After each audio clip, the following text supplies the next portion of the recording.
నమస్కారం. వనవానికి స్వాగతం. ఈరోజు వార్తలలోని ముఖ్యాంశాలు. పలు అభివృద్ధి పనులకు శంకుస్థాపన చేసిన ఎమ్మెల్యే శిరీష విజయభాస్కర్ ఈరోజు అనగా బుధవారం అధికారిక కార్యక్రమంలో భాగంగా రంపచోడవరం నియోజకవర్గ గౌరవ ఎమ్మెల్యే శ్రీమతి మిరియాల శిరీష విజయభాస్కర్ రంపచోడవరం నియోజకవర్గంలోని 4 కస్తూరిబా గాంధీ బాలికా విద్యాలయాల భవన నిర్మాణాలకు శంకుస్థాపన చేశారు.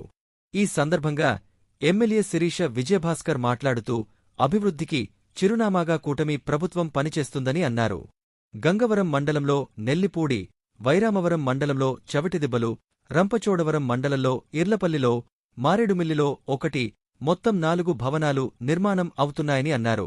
ఈ కార్యక్రమంలో జిల్లా collector Dinesh Kumar, ITDAP O Simhachalam, sub collector Kalpasri, Telugu యువత అధ్యక్షులు Mayam Vijayabhaskar, AMC vice chairman Saladi Baparaju, Telugudesam party ప్రధాన కార్యదర్శి పెంటపాటి అనంత మోహన్, అడబాల బాపరాజు, వై నిరంజనీదేవి, కుంజం బాపన్న దొర, సిద్ధ వెంకన్న దొర, చోటు, పండ బాబీ, మైనారిటీ నాయకులు ఇబ్రహీం, సూర్యనారాయణరాజు, మీరా, పెంటమ్మ, నాగు, జనసేన పార్టీ మండల అధ్యక్షులు పాపోలు శ్రీనివాసరావు, బీజేపీ పార్టీ మాజీ మండల అధ్యక్షులు మంగా రోతు వీరబాబు, లక్ష్మీ ప్రజాప్, రతినిధులు కూటమి పార్టీల నాయకులు, కార్యకర్తలు, అభిమానులు పెద్ద సంఖ్యలో పాల్గొన్నారు.